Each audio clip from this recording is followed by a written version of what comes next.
Assalamualaikum warahmatullahi wabarakatuh. Kembali lagi bersama saya Iki Salsabik.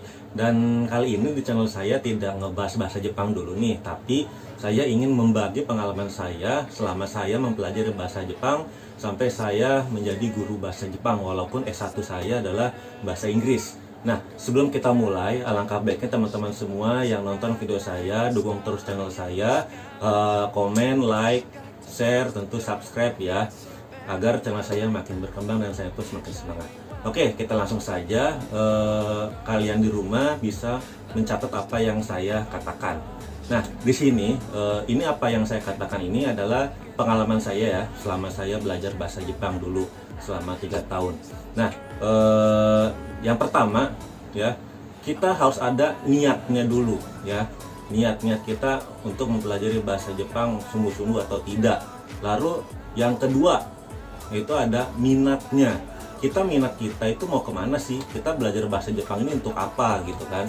Apakah ingin pergi ke Jepang, atau pengen kuliah di Jepang, atau kerja di Jepang, atau ingin menjadi penerjemah bahasa Jepang ya? Itu semua kita harus ada tujuannya ya. Tentu minat kita mau bagaimana nih mempelajari bahasa Jepang ini, atau hanya kita hanya ingin keren-kerenan saja tuh kan, atau supaya bisa nonton anime tanpa subtitle, jadi seperti itu. Nah, lalu yang selanjutnya itu tadi ada yang pertama, yang kedua, sekarang yang ketiga. Yang ketiga itu saya dulu belajar bahasa Jepang sama senseinya saya dulu ya, itu kananya dulu ya, karena itu ada hiragana, ada katakana ya, itu kita harus dihafalkan ya. Nah, di sini metode saya sampai saya saat ini mengajar bahasa Jepang di sekolah, itu saya menggunakan ini kartu ini ya, kartu hiragana ini ya. Ini saya bisa kalian bisa beli di toko Kinokuniya ya, toko ini hiragana ini. Di sini ada hiragana, katakana, dan kanji juga ya, kalau tidak salah waktu saya pernah beli.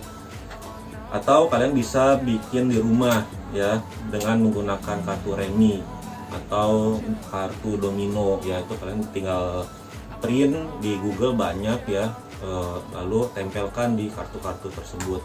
Lalu yang ketiga, keempat ya, itu kosakatanya ya. Kosakatanya itu kalian terkadang gini loh, kita buat apa sih belajar grammar dulu gitu kan ya. Tentu supaya kita tahu betul bahasa Jepangnya, kita harus menghafalkan kosakatanya dulu ya.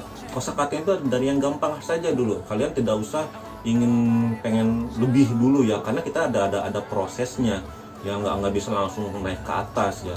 Ya tentu kalian harus menghafalkan dari yang sederhana dulu. Pertama dari misalkan contohnya bilangan ya, dari 1 sampai 10 itu dulu ya. Ketika kalian sudah menguasai, tambah lagi sampai 20, 30, 40 dan seterusnya. Lalu yang selanjutnya untuk kosakata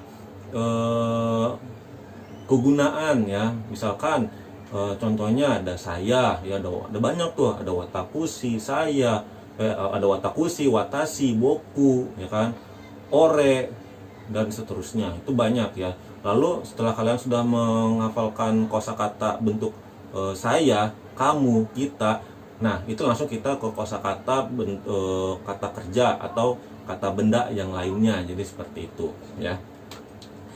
Dan setelah kalian menghafalkan kosakata dan sudah hafal, nah kalian tentu langsung ke grammarnya dulu biar tahu kegunaannya itu untuk apa ya. Contoh misalnya kata kegunaan partikel wa itu untuk apa, partikel no itu untuk apa ya, itu cuma ada di grammarnya. Tentu grammarnya grammar dasar ya, bukan grammar yang sudah level N4 ke atas. Ini masih levelnya standar basic lah ya, jadi seperti itu. Lalu setelah kalian grammarnya sudah hafal, selanjutnya kalian harus membaca ya, membaca dan artikan. Nah itu kalian sudah mulai tuh mempraktekkan ya speakingnya. Nah tentu kalau kalian sudah bisa membaca, biar kalian bisa membaca hiragana katakananya, makanya tadi saya bilang di depan pas sebelumnya itu kita harus menghafalkan hiragana katakana dulu, karena ada di beberapa buku bahasa Jepang ya, itu sudah menggunakan hiragana semua ya, tapi bukan buku pelajaran sekolah, karena buku pelajaran sekolah itu masih ada campuran romanji dan kana ya. Jadi seperti itu.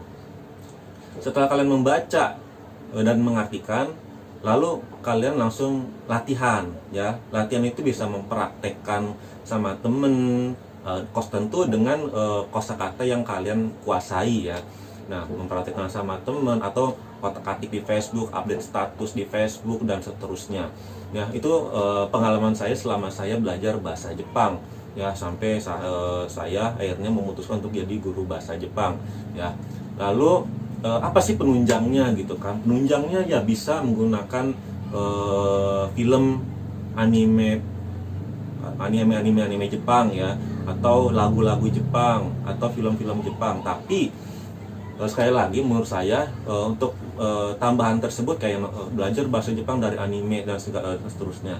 Tapi jangan sebagai patokan kalian untuk bilangnya oh gue belajar bahasa Jepang dari anime doang, ada otodidak, hanya nonton drama Jepang dan sebagainya. Nggak bisa, karena fungsi guru itu tidak bisa digantikan dengan anime ya. Karena kalian harus punya guru ya, harus punya senseinya untuk bisa menjelaskan, menerangkan kegunaan dari kosakata atau grammar yang kalian gunakan itu. Jadi nggak bisa sembarangan ya. Karena saya punya pengalaman, teman saya ya kan, teman saya punya murid, dan muridnya itu mantan pekerja yang ada di yang ke Jepang lalu ke Indonesia lagi ya.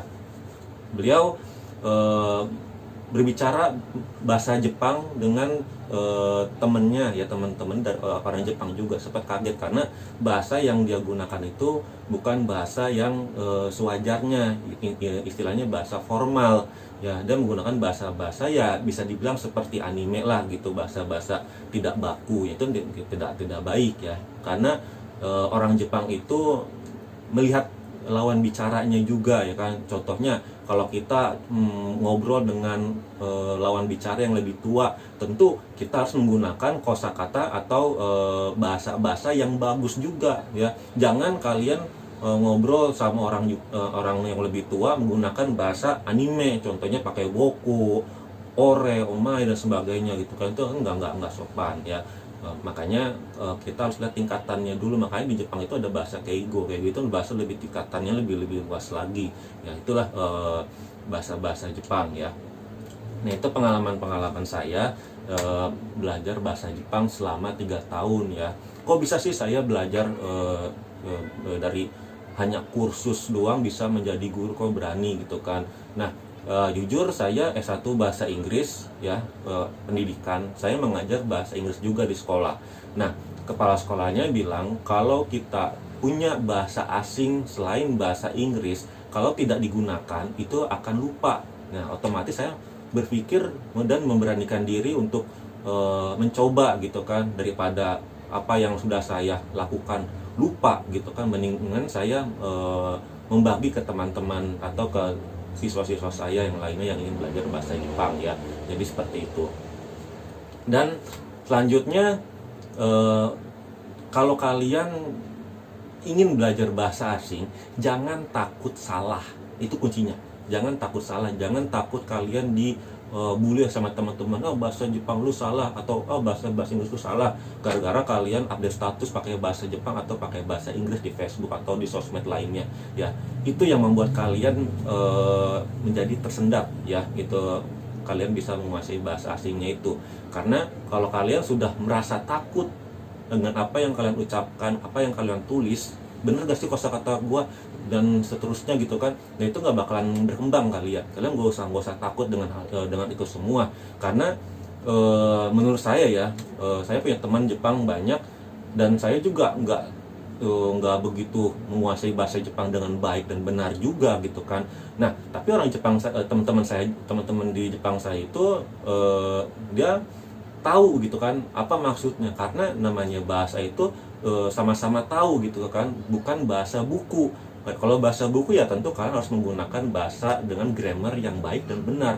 Kalau kalian gunakan grammar yang salah atau tensesnya yang salah, keterangan waktunya yang salah, itu tentu pembaca kalian juga bingung. Kalau untuk conversation itu nggak masalah menurut saya ya. Itulah fungsinya gitu kan, supaya kalian pokoknya intinya jangan takut salah ya dalam berbicara, dalam praktek bahasa asing. Nah, itu kunci di situ aja ya.